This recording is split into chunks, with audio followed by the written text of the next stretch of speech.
اعوذ باللہ من الشیطان الرجیم بسم اللہ الرحمن الرحیم۔ معزز دوستو السلام علیکم۔ دوستو آج ہم معاشرے کے اس تلخ پہلو پر بات کریں گے جس سے کوئی بھی نہیں بچا ہوا۔ معزز دوستو اللہ رب العزت نے کوئی بھی روحانی، جسمانی یا ذہنی بیماری ایسی پیدا نہیں فرمائی جس کا علاج نہ ہو۔ اسی طرح کوئی پریشانی ایسی نہیں ہے جس کا کوئی حل نہ ہو۔ ہر پریشانی اور ہر بیماری کا حل اللہ رب العزت نے اپنے پیارے نبی علیہ الصلوۃ والسلام پر نازل کردہ کتاب قرآن پاک میں بیان فرما دیا ہے۔ اللہ رب العزت نے قرآن پاک میں فرمایا ہے جس کا ترجمہ کچھ یوں ہے، اور ہم قرآن میں وہ چیز نازل فرما رہے ہیں جو ایمان والوں کے لیے شفا اور رحمت ہے۔ قرآن پاک میں ہر روحانی، جسمانی اور ذہنی بیماریوں اور پریشانیوں کا حل موجود ہے۔ اس آیت میں اللہ رب العزت نے شفا اور رحمت کا ذکر فرمایا ہے۔ جہاں رحمت ہو وہاں خوشحالی ہوتی ہے، لہذا ہمیں خوش و خرم زندگی گزارنے کے لیے قرآن میں غور و فکر کی ضرورت ہے۔ اللہ رب العزت نے قرآن پاک میں بارہا جگہ غور و فکر کرنے کی تلقین فرمائی ہے۔ ایک اور جگہ اللہ رب العزت نے ارشاد فرمایا جس کا ترجمہ کچھ یوں ہے،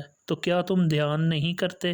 یہ ارشاد باری تعالیٰ ہم سے تقاضا کرتا ہے کہ اس حکمت والی کتاب میں غور و فکر کر کے گوہر نایاب حاصل کیا جائے اور اپنی پریشانیوں کے حل کے لیے قرآن پاک سے مدد لی جائے۔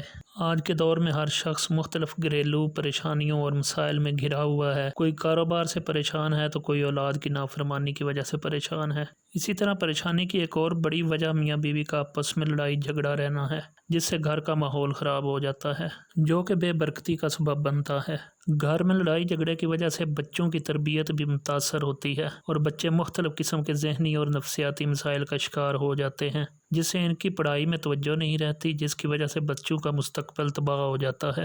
میاں بیوی کے آپس میں لڑائی کی وجہ منفی خیالات ہوتے ہیں، جس کی وجہ سے آپس میں ہم آہنگی ختم ہو جاتی ہے، جو کہ لڑائی جھگڑے کا سبب بنتی ہے۔ منفی خیالات مسلط کر دیے گئے ہوں یا کسی غلط فہمی کی وجہ سے پیدا ہوئے ہوں، ان سب پریشانیوں سے نجات حاصل کرنے کے لیے قرآن پاک سے مدد لی جا سکتی ہے۔ قرآن پاک کا ایک ایک لفظ حکمت کے خزانوں سے بھرا ہوا ہے۔ اللہ رب العزت نے قرآن پاک میں 114 صورتیں نازل فرمائی ہیں جو کہ علم کے سمندر سے لبریز ہیں۔ ان صورتوں میں سے ایک صورت سورہ اخلاص بھی ہے۔ سورہ اخلاص ایک مختصر صورت ہے مگر معنی کے اعتبار سے انتہائی جامع صورت ہے۔ اس صورت میں اللہ رب العزت نے انتہائی مختصر انداز میں اپنی وحدانیت کو بیان فرمایا ہے۔ سورہ اخلاص بے شمار فیوز و برکات کی حامل صورت ہے۔ یہ صورت بہت سے روحانی اور جسمانی اور ذہنی مسائل اور پریشانیوں سے نجات حاصل کرنے کے لیے اکسیر کا درجہ رکھتی ہے۔ دوستو آئیے ہم آپ کی خدمت میں سورہ اخلاص کا ایک ایسا نایاب عمل پیش کرتے ہیں جس کو اگر صحیح طریقے سے کر لیا جائے تو نفرت کو محبت میں تبدیل کیا جا سکتا ہے اور میاں بیوی کے آپس کے لڑائی جھگڑے جڑ سے ختم ہو جاتے ہیں اور آپس میں پیار محبت بڑھ جاتا ہے، جیسے گھر خوشیوں کا گہوارہ بن جاتا ہے۔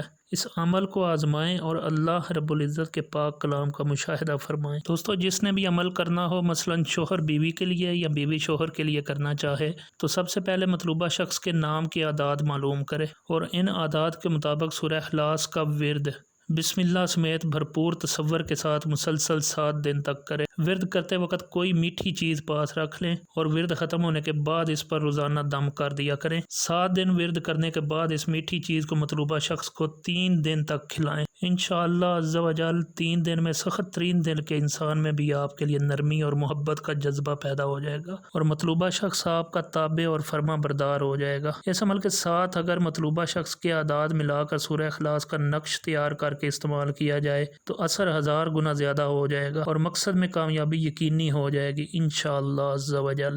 دوستو اس کے علاوہ اگر گھر میں لڑائی جھگڑے رہتے ہوں تو ہر وقت لا تعداد اور کثرت سے سبحان اللہ و بحمدہ سبحان اللہ العظیم و بحمدہ استغفر اللہ پڑھیں۔ کچھ ہی عرصہ میں لڑائی جھگڑے ختم ہو جائیں گے اور گھر میں خیر و برکت ہو جائے گی انشاءاللہ عز و جل۔ کھانا پکاتے ہوئے یا لطیف ہو یا ودود کا ورد کریں، گھر سے بیماریاں جھگڑے وغیرہ ختم ہو جائیں گے اور گھر میں پیار محبت اور سکون آ جائے گا۔ کوئی بھی مسئلہ دکھ بیماری ہو جس سے نجات کا کوئی راستہ نظر نہ آ رہا ہو تو صبح شام 129 مرتبہ یا لطیف پڑھنے کو معمول بنا لیں۔ دوستو اگر گھر میں داخل ہوتے وقت بسم اللہ اور سورہ اخلاص پڑھ کر پہلے دایاں پاؤں اندر رکھا جائے اور گھر والوں کو سلام کیا جائے، اور اگر گھر میں کوئی نہ ہو تو السلام علیکم ایھا النبی ورحمۃ اللہ وبرکاتہ کہیں، تو اس سے گھر میں امن و سکون اور خیر و برکت پیدا ہو جاتی ہے۔